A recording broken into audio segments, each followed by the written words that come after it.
Hello everyone, ये unit 2 है business regulatory framework का। तो स्टार्ट करते हैं।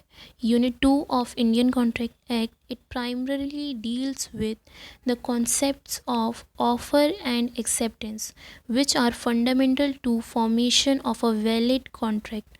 भारतीय संविधा अधिनियम प्रस्ताव और स्वीकृति। फर्स्ट टॉपिक है यहाँ पे offer. Definition: An offer is a proposal made by one party, the offerer, to another, the offeree, to enter into a contract. Offer मतलब प्रस्ताव। प्रस्ताव एक पक्ष द्वारा दूसरे पक्ष को अनुबंध में प्रवेश करने के लिए किया गया सुझाव।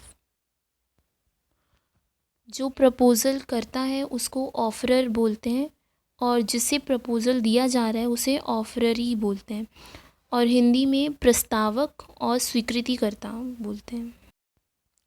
और ये section 2A of Indian contract act के अंदर आता है।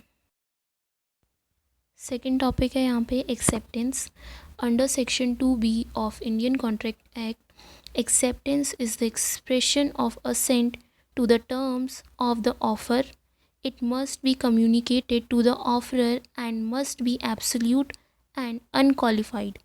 Acceptance can be made in writing, verbally or through conduct. स्वीकृति: धारा 2B इंडियन कॉन्ट्रैक्ट एक्ट के अनुसार स्वीकृति का मतलब है ऑफरर की शर्तों पर सहमत होना। इसे ऑफरर को बताना ज़रूरी है और यह बिना शर्तें होनी चाहिए। स्वीकृति लिखित, मौखिक या आचरण के माध्यम से हो सकती है। अब हम देखेंगे rules for a valid contract. First, must be communicated.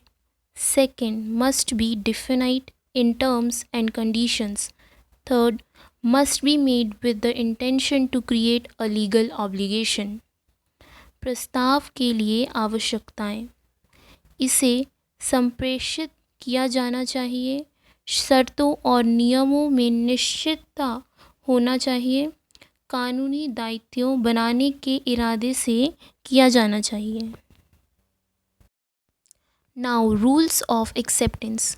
First, must be clear and unqualified, must be communicated to the offeror, must be made within the time frame specified in the offer.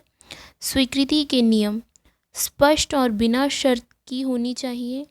इसे प्रस्तावक को संप्रेषित किया जाना चाहिए। इसे प्रस्ताव में निर्दिष्ट समय सीमा के भीतर किया जाना चाहिए। Now under the Indian contract act 1872, offers are characterized as follows. First, general offer, सामान्य प्रस्ताव।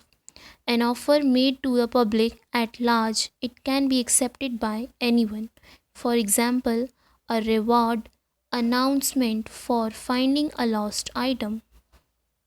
एक ऐसा प्रस्ताव जो जनता के लिए किया जाता है, इसे कोई भी स्वीकार कर सकता है। एग्जाम्पल, खोई हुई वस्तु के लिए इनाम की घोषणा। सेकंड, स्पेसिफिक ऑफर, विशिष्ट प्रस्ताव। An offer made to a particular person or a specific group. For example, an offer to sell a car to a named individual. एक ऐसा प्रस्ताव जो किसी विशेष व्यक्ति या समूह के लिए किया जाता है।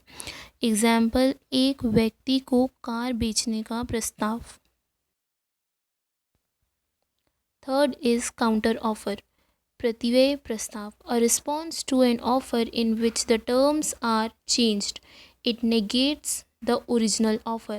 For example, if someone offers to sell a bike for rupees 20,000 and the other party responds with 18,000, that's a counter offer. एक प्रस्ताव का जवाब जिसमें शर्तें बदल दी जाती हैं, यह मूल प्रस्ताव को नकारता है। एग्जाम्पल, यदि कोई बाइक 20,000 में बेचने का प्रस्ताव देता है और दूसरा व्यक्ति 18,000 में खरीदने का जवाब देता है, मतलब खरीदने के लिए बोलता है, तो वो हो जाता है counter offer. Fourth is cross offer, परस्पर प्रस्ताव, when two parties make identical offers to each other simultaneously.